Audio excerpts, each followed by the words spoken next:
Tucked in this industrial zone of Tacoma, Washington, out of public view, is the Northwest Detention Center. Called a model detention facility by federal authorities, it houses immigrants caught living illegally in the U.S. Having been inside jails before, this actually runs and fairly similar to what your county jail might. Exactly, and I think that's kind of the whole idea. I know a lot of people are opposed to that because we're not detaining them for criminal reasons, we're detaining them for immigration purposes. But the security and the safety, it's paramount when you have a facility like this. When we asked why security was paramount in the case of this detainee who is cuffed and shackled, he refused his chest x-ray, so that's why he's in segregation. We were told he refused a routine chest x-ray and medical exam upon arrival. Another detainee is seen escorted into a cell with a leather leash attached to him. They've just crossed the border illegally, but they're being treated like criminals. How do you respond to that? You know, these are people that we don't know who they are. Most of them, the majority, don't have identification. Clark says the detention center follows a strict policy on the treatment of detainees as set forth under law by the U.S. Congress. Ironically, this includes paying them to work, which is illegal outside these walls and is what got many of them locked up in the first place.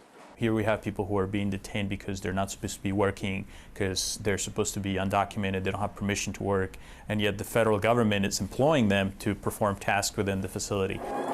You know, federal government telling people you can't work here, but we'll employ you when it's convenient for us to employ you. I'm locked up here. I can't talk to anybody. When these detainees tried telling us about conditions here, officials told them contact with the news media was prohibited without prior clearance. No, you cannot do that. You cannot do that. Though clearly many were eager to talk. I just don't understand the fight against terrorism in the United States, and they're terrorizing us. Immigrants are held here anywhere from 3 days to several weeks, and some up to 3 months, waiting for their deportation cases to be heard in court. Their legal rights, say critics, are often not fully protected. 90% of the people who complete their deportation case there are not represented by an attorney. And when you are not represented by an attorney, people who have valid claims, for example, an asylum claim, have a much lesser chance of being able to have those claims validated. At this detention facility in Washington State, there are nearly 900 detainees. More than 50 of them are women. Many of them are mothers facing deportation and a painful separation from children born in the U.S.